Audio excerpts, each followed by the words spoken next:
reikės kažkada privalomą nuotrauką padaryti, tada leisiu pasirinkti daugiau kažkiek įspūdingiau atrodys. Tai kadangi yra priruošta visų krūvą slaidų su visokiais keistais dalykais, gal netempsim į vakarą ir pabandysiu papasakoti. Nuo savireklamų žmonės sako, kad pradėti negalima, dėl to būtent nuo to ir pradėsim. Kad nereikėtų man apsimetinėti, žiūrint į jūs telefonuose, kad jūs čia užsižymint kažką, tai ką aš labai svarbaus pasakoju. Padarysim white paperį, jeigu bent vienas iš jūsų pabaigoje klausimas ar kur nors pasakys, kad reikia, galite nieko nesižymėtis. Pirmadienį atsidarė chocolate.agency mūsų puslapį su nuostabiuoju prelauderiu. Viską rasti dokumente patogiame prasisjungimui ir vartojimui. Kaip sako mano idealas, testosterono išradėjas, alfa patinas patrauklus vyras Aivydas, įdiegė visą šitą informaciją į save, pavirsi tikrų monstrų ir eisi per gyvenimą kaip paukščiai. Ir jūs teikit, kad reikalų turėsite čia normaliai. Jeigu rimtai, šiandien kalbam tema, kuri apie social media, aišku, ir kaip ir kiekvienais metais visą tai reikia supakuoti kažkokį formatą, kuris primintų vieno sakinio statementą, kurį galėtumėt visi iš šiandien išsinešti. Ir kai kažkas paklaus apie ką buvo pranešimai ar ką papasakoja apie social media, galėtumėt paminėti ne tik pormuškę, kurią aš parodysiu vidury prezentacijos, bet ir kažką tai vieno, kas užsifiksuos. Tai less bitching turės dvi potekstės, viena susijusia tarp agentūros santykiuose su klientu, kita potekstė bus susijusi tarp turinio santykyje su vartotoju. Tai nėra į slaidus ir papasakosiu. Spaudimas, kaip ir kiekvienais metais, yra pakankamai didelis. Toks užburtas ratas truputėlį. Kuo geriau pasiruoši ir kuo geriau pasirodai vienais metais, tuo didesni lūkesčiai yra kitiems metams. Tai minučių yra 45, padaryti yra žiauriai daug ką. Reikia papasakoti apie tai, kas yra įvykę per metus. Reikia papasakoti, kas bus 2015 metais. Visą tai kažkokiu būdu supakuoti vieną sakinį, kurį galėtumėte išsinešti. Dar reikia, kad džiugintų, kad juokinga būtų, kad balsuotumėt, į dešinę sulaikytumėt, šiaip mylėtumėt ir taip toliau. Tai pasižiūrėsim, kas iš viso to gaunasi. Dalykai, kuriuos išsinešti iš čia yra du. Tiems, ką man pavyks paaiškinti aiškiai, o atrodo, kad suformuosiu tikrai nesudėtingai, šiandien kalbėsime apie selling, without selling. Kartosiu 100 kartų turbūt. Tai yra koncepcija, pagal kurią yra ruošiamas turinys social media visus 2015 metus. Arba ten, nežinau, minimum pusę metų į priekį, kas turbūt ir baigia 2015 metus. Pramogai ir šiaip laivoj pridėjau pormuškas, kaip sakiau, o jeigu nesuprasit pirmo ir nepatiks antras, tai just veikų pusę valandos, ilgai netruks ir pasižiūrėsim. Tai pradėsim nuo to turbūt, kad reikia pasižiūrėti, kur mes esam šiandien dieną ir kas šiandien dienai darosi social media. Tai gyvenimas šiandien iš tiesų yra kaip niekada patogus. 234 puslapiai vakar dienos duomenim, skaičiuojant, aišku, tik tai Facebooką turi 30 000 fanų arba daugiau. Kontraktai liejasi, briefai liejasi, užklausimai liejasi, Pan-Baltic sutartys liejasi, agentūros dauginasi, žmonės samdomi, eurai liejasi, viskas atrodo puiku. Iš vartotojo pusės žiūrint, statistiškai vienam vartotojui vis dar turim daugiau negu 15 prisijungimų. Kiekvienam prisijungimui turim po daugiau kaip 1,5 minutės. Ir kiekvienam 1,5 minutės sesijai Facebookas statistinio vartotojo kontekste yra paruošęs 300 ir daugiau istorijų, kurias gali pamatyti. Tai statistika tarsi sako, kad su turinio vartojimu nėra absoliučiai jokių problemų, tik duok, kemša pilna burna, netelpa į burną, grūda, užgeria ir taip toliau. Realybė, however, yra truputėlį kitokia. Turint omeny draugų kiekį statistinį, turint omeny brandų kiekį Facebook'e, turint omeny komunikuojamo turinio kiekį Facebook'e, 300 istorijų potencialiai kiekvienam prisijungimui yra Facebook algoritmo rezultatas. Kaip jie sako, jeigu jie nefiltruotų viso turinio, kurį jūs turėtumėte matyti, įvertinant vien tik tai jūsų draugų ryšius, turėtumėte matyti apie 1500 istorijų, o aktyviausi vartotojai turėtų matyti apie 15 000 istorijų. Tai savami suprantama, kad toks turinio kiekis absoliučiai yra niekaip nesuvartojamas. Už tai atjauna organinį ryšį, internetai verkia, social media tapusi paid media ir taip toliau, ir taip toliau. Ir statistiškai atmetus išimtis, apie kurias irgi kalbėsim, mes turime maždaug 7% vartotojų, kuriuos brandas pasiekia kiekvienų įdedamų turinio kąsnių, nepriklausomai nuo to, koks yra fanų kiekis. Aišku, yra milijonas parametrų, nuo kurių visą tai priklauso, bet bendram supratimui įsivaizduokim vidurkį kaip 7%.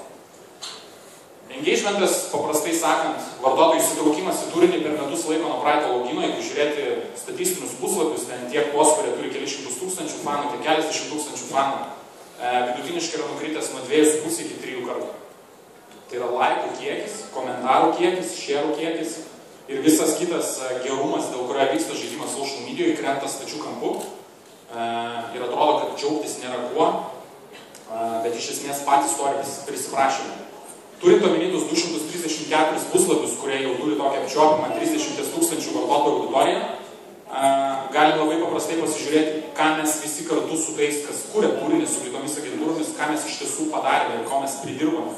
Tai jeigu vartotojas, kurdamas turinį social media į save pardavinėja kiekviename žingsnėje, atrenka patį gražiausią kampą, atostogų rakursai, ladytė iš ryto ir visi kiti reikalai, kuriuos jūs mintinai mokat, tai brandas, prekiniai ženklai dažniausiai nepasivarina ir pasibeldžia į duris su ko nors gerokai keistesniu. Printo adaptacija, gali būti promo pasiūlymas, akcinis kontentas ar bet kokia kita nesąmonė, kurios reikia pardavimam, bet nebūtinai yra tai, ką galbūt vartotojas norėtų pamatyti. Tai tas bendras rezultatų kritimas iš esmės stebinti neturėtų, patys ir prisižaidėm ir kažką su to vis tiek reikės padaryti.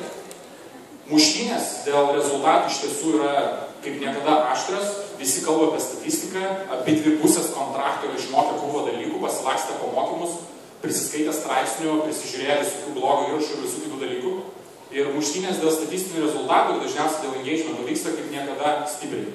Kiekvienas įsivaizduoja, kad jisai daro unikalų turinį, stengiasi išvirkščias išsinėręs ir turėtų jam sektis. Realybėje, tokių kaip jisai yra minimum dar 14, kurie vienas šalia kito išeina newsfeede kiekvieno prisijungimo metu, kiekvieną dieną po tos 15 kartų. Tai realiai dar pridėkime tokį dalyką, kad išlepinę vartotojas visais konkursais, nesiskaitimų, stumdami promo turinį ir visus kitus dalykus, tipinį požiūrį mes turime maždaug tokį. Sėdės prie stalo, tai nėra taip, kaip yra vartojamas turinys, nes jisai dažniausiai yra vartojamas, kaip aš visą laiką sakau, prie raudonos šviesofore arba lifte arba dar kažkur, bet požiūrio prasme įsivaizduokit tipelį arba merginą susikėlęs kojas ant stalo ir toks požiūris maždaug, kad gaidžiukai, reklamščikai, ką jūs dar man parodysite. Ir kiekvienas natūralu, kad turinio vienetas yra priimamas su pakankamai dideliu kiekiu skepticizmo ir su pakankamai natūraliai stambia ir didžiulė atmetimo reakcija. Vienas iš, nežinau, ar tai yra medicininė kondicija, bet vienas iš sindromų, kuris čia dar irgi padeda, yra toksai BRF, vadinasi Bitchy Resting Face. Tai yra visi žmonės, kurie būdami neutralios nuotaikos atrodo susisukę. Kad nebūtumėm seksistai, galim dar pridėti, yra asshole resting face, lygiai tas pats galioja vaikinams. Ir aš tik tai šitą kažkada tai atradęs pristatymą, pagalvojau, kad dabar aš žinau, ką man pasakyti savo žmonai, kai jinai klausia manęs, kodėl aš esu be nuotaikos, nors man atrodo, kad viskas yra cool, tai aš tiesiog turiu tą sindromą. Tai pridėkim šitą dalyką prie bendro konteksto, prie bendro požiūrio į turinį ir neturėtų būti nuostabu, kad kol mes tikimės vartotojo atsidavimo į turinį maždaug tokio, kur atsidarai newsfeedą, randi visą krūvą pasiūlymų, galbūt konkursai, galbūt dar kažkokie dalykai, sakai fuck it ir stačia galva nerėk žemės ir ten visai po tą turinį vaikščiai. Iš esmės rezultatas yra visiškai priešingas ir kiekvienas turinio kąsnis yra peržiūrimas maždaug tokiu principu. Nėra būdo pasiekti žmogų, kuris turi natūralią atmetimo reakciją absoliučiai viskam. Arba, dar geriau, šitas. Šitas yra mano mėgstamiausias. Matyt, kad komunikacijų buvo pasistengta jau pakankamai stipriai, nes ir energijos nuomonės išreiškimų irgi yra labai daug. Tai bendrinė prasme paėmus, kaip ir nelabai, čia yra ko džiaugtis. Statistika sako, vartojimo statistika sako vieną, social media, kai žiūri rezultatus ir daro ataskaitas kiekvieną mėnesį, sako visiškai kitą, bet kažką su to padaryti turėtų būti galima. Kitoje skryno pusėje, agentūrinėje pusėje, turint omeny visus turinio vartojimo pokyčius, gyvenimas yra gerokai liūdnesnis.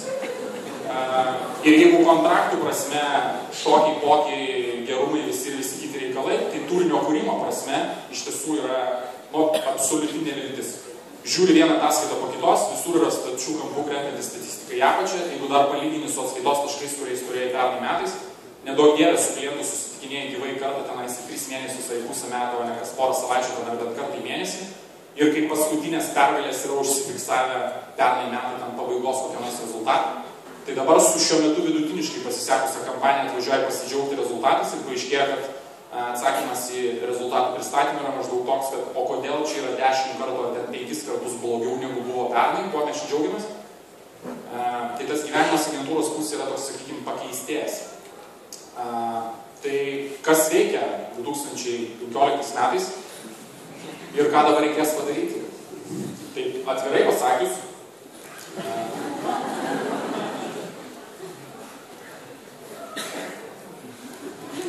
jeigu rimtai, tai įžvalgų yra pakankamai daug ir dalykų yra pakankamai daug ir receptas yra, tai agentūros kaip visą laiką išvyra į pagalbą, pasiruošusios, kaip čia, apgaubti visokiais patarimais ir visokiais dalykais, ką mes galėsime padaryti šiais metais. Tai šiame metai, aišku, irgi, kad yra neišimtis, stumti užtenka, paklausom šitą pabandyti, pagarsinti truputėlį. Čia yra 1,5 minutės.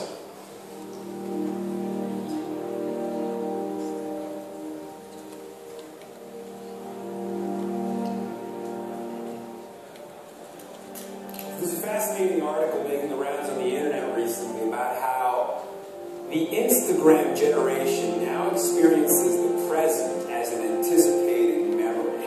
You know, the success of photo filtering apps on social media has created a generation of individuals who now believe that every present moment needs to be experienced as something that will be reflected upon later. And we take it upon ourselves to design what that later moment is going to feel like. We're living in two realities at the same time. It's what Daniel Kahneman used to refer to as the experiencing self and the remembering self. And they're working in concert. They're saying, be happy for this moment is your life. But guess what? This moment is being begun like this. And all you're going to have left is that photo filter vintage photograph. All you're going to have left is how you choose to remember this moment. So you're given a pen. You're given a chance to decide how this moment will be remembered. And I think that is fascinating. We all become artists. We all become architects of our mental narratives, of our historical digital paper trail. We decide who we are. We're building maps. Those maps are subjective. I don't think it's a bad thing. I just think it's fascinating. I think it liberates our desire to be artists, our desire to be the authors of our own lives, to decide how we remember things, to decide how we deal with the fact that every moment passes, how we deal with that tragedy, how we deal with that entropy. You know? At least we're going to italicize the memory. And so yes, the present is lived as anticipated memory because that's all we have is the anticipated memory. The present's gone. It's rich, but it's gone. And that, you know, haunts me. But we deal with it. Tai yra tokia teorija, viena iš daugelio, kuri kalba apie tai, kaip veikia žmogaus protas ir ten nesiveliant į detalės, moksliškai netikslės. Yra du režimai. Vienas yra real time ir vienas yra atsiminimai. Real time yra 5 ar 6 sekundžių periodas, kuris keliauja kartu su laiku. Viskas, kas buvo seniau negu 5 sekundės ir ten bet kada atgal yra potencialiai prisiminimas. Prisiminti tai ar ne priklauso nuo to, kiek ryški buvo akimirka.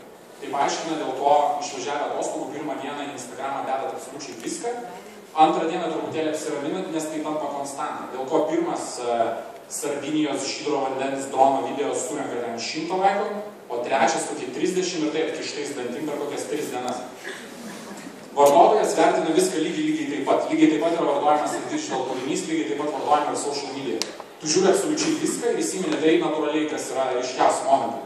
Kas sukuria daugiausiai vertės, kas labiausiai nudžiugina, kas labiausiai įtraukia. Ir įtraukia kaip taisyklė ne prizai, kurie yra dalinami social. Tai turint tai omeny, kokiu būdu tada reikia pardavinėti žmogui, kuris kiekvieną absoliučiai pardaviminį pitchą vertina kaip potencialų atsiminimą. Ir, kaip sakiau, atsiminti iš prieš tai, bet kas turi pardaviminį kontekstą, turi natūralią atmetimo reakciją, nes tą mes jau sugadiname, nebėra kaip grįžti dabar atgal. Kaip iš tiesų tada parduoti kažką tai, kai niekas nieko neperka. Ir parduoti tai nebūtinai iki finansinės transakcijos, kaip užmegzti kontaktą, kaip pabendrauti su vartotoju, kaip gauti grįžtamą į ryšį atgal. Tai Captain Obvious strikes again, selling without selling. Ir suprantu, kad skamba genialiai. Bet mintis šiandien yra žiauriai paprasta. Jeigu dėl viso kišamo pardaviminio turinio pasitikėjimas vartotojo brendo atžvilgiu yra dingęs, pirmas dalykas, ką reikia padaryti, yra nustoti pardavinėti. Nustokit kišti savo šūdą vartotojams. Pradėkit kalbėti apie tai, kas iš tiesų būtų naudinga vartotojams. Apie ką selling without selling. Tai vertė, kur yra sukūriama vartotojui per laiko tarpą, pakartotinai vėl, įspraudžia vartotoją truputėlį į kampą ir jis pradeda jaustis skolingas. Skamba sąžiningai, kaip ir reklamiškai, bet aš tai tiesiog išgūglinau. Išgūglinau, žiūrint tą prasme, kad realiai visi autoritetai, dirbantys su socialinė medija milijoninės auditorijos kontekste, visi kalba apie vertės kūrimą vartotojams. Mes patys tą matome lygindami ir analizuodami statistiką to, kas yra išleidžiama į eterį kiekvieną dieną. Ir viskas iš tiesų yra gerokai paprasčiau negu skamba. Tai pakartosiu dar kartą, kad užsifiksuotų. Vertė per laiko tarpą pakartotinai vėl įspraudžia vartotojai į situaciją, kuris jaučiasi skolingas. Ir kai pasisuka kalba po kažkurio tai laiko apie vartojimą, brendas, kuris kūrė vertę, o ne agresyviai stumė savo produktą į priekį, turėtų būti priimamas gerokai pozityviau ir tas kaltės jausmas gali tapti lemiamų faktorių, kuris padės apsispręsti, kurio prekinio ženklo produktą ar paslaugą iš esmės pasirinkti. Tai selling without selling turi visą krūvą padengimų priklausomai nuo to, ko jūs domitės ir ką jūs skaitote. Galite rasti kokį nors give, ask. Galite rasti jab, right hook. Viso tai yra tai, kas yra eteryje paskutinius nepilnai pusę metų. Ir vienaip ar kitaip analizuojama visos skaitmeninės komunikacijos visame pasaulyje. Tai kas tada iš tiesų turėtų būti daroma su turiniu, ką vartotojas vertintų kaip vertę? Turinys, reikia turėti omeny, turi dvi dedamąsias dalis. Yra informacinė dalis, kokią informaciją jis atsineša, ir tada yra turinio pakuotė, kaip jis yra supakuotas, turinio forma, dizainas ir visi kiti susiję dalykai. Tai pirmas dalykas, ką prekės ženklas turėtų padaryti, be Family Guy, aišku, tai yra pasidaryti analizę. Ir jos yra bent kelių skirtingų tipų, mes į detalės dabar nesileisim, bet iš esmės išsianalizuoti save kaip prekinį ženklą ir pabandyti įvardinti, kas iš tiesų vartotojui gali būti naudinga, apie ką kalbėdamas, kokiomis temomis diskutuodamas, aš galiu sukurti vertę vartotojui, kas būtų pakankamai arti prekės ženklo ir neturėtų aštraus pardaviminio konteksto. Pasidarot analizę, įsivardinat, kuriuose vietose gali būti kuriama vertė, ir susigrupuoja turinį ar temas, apie kurias kalbėdami visą tai galėsite pasiekti į konkrečias kategorijas. Analizų yra bent keletos, bet kuri rinkodaros teorijoje pagrinduose naudojama analizė čia galės puikiai veikti. Jeigu norėsite daugiau detalių, tai galėsite kontaktus pabaigoje radę pašnekinti ar pasičiūpti mane arba klausimą užduoti pabaigoje, kad tie, kuriems neįdomu, jų nevalgyti. Kai jau turite turinį, kuris yra susijęs su verte, kurią galima kurti vartotojui, ir publikuoja tai palankiamis turinio formomis, prie kurių mes šiandien irgi dar sugrįšim, visą tai reikia užšerti, tikrąją to žodžio prasme, mokamą mediją social media. Visi, kurie sako, kad social media yra tapusi mokama medija, neįvertina dviejų aspektų. Pirmas yra neįvertina social medijos social dalies, tai yra visų interakcijų, uždirbamo ryčio, viral ryčio ir visų kitų dalykų. Antras dalykas, kad kaip medija, jinai yra 10 kartų pigesnė negu bet kokia alternatyva. Pernai metų statistiniais duomenim, iš to, ką mes esame padarę, vertinant kokių 30 000 eurų reklamos išlaidas Facebook'ui konkrečiai, vidurkis buvo apie 40 centų eurai skaičiuojant už 1000 unikalių vartotojų, kurios pasiekė su viena turinio porcija. Parodysit man paskui kitą mediją, kuri gali tokius dalykus padaryti. Tai sudėliojus kokį nors pavyzdinį planą, 20 kelis kartus, net jeigu darbo dienomis tik daryti komunikaciją, 22 postų per mėnesį, kiekvienas iš jų pasiekė po 14 000 unikalių vartotojų, plus 4 turinio vienetus pušinti dar toliau iki kokių 50 000 vartotojų per mėnesį, visą tai susiveda į kelių šimtų eurų reklamos biudžetą per mėnesį. Tikrai nėra kosmosas, bet kuris prekės ženklas, net ir startupas gali savo tai leisti. Čia yra reminderis man, kad reikia pradėti kalbėti lėčiau, o galbūt greičiau, bet mes jį praskydame. Tai vertė gali būti kuriama visų pirma informacinė prasme. Ką informacinė prasme naujo tu gali kalbėti prekės ženklo vardu, kad visą tai būtų naudinga. Tai aš iš pradžių buvau pridėjęs visą krūvą skirtingų verslų. Dabar paėmiau vieną produktai, tai yra prekybos tinklai, paimkim taip, vieni iš top reklamos spendo Lietuvoje dalyvių, kurie savo turiniu social medijai dažniausiai liūdina stipriausių viso rinką. Tai pirmas dalykas iš Kertinopijos lygio idėjų, savaime suprantam, yra maisto gaminimo idėjos, vairūs receptai, kurie gali būti grupuojami kokiu nori būdu. Galima kalbėti apie stalo padengimą, jis gali būti derinamas pagal šventės, jis gali būti derinamas pagal savaitgalius,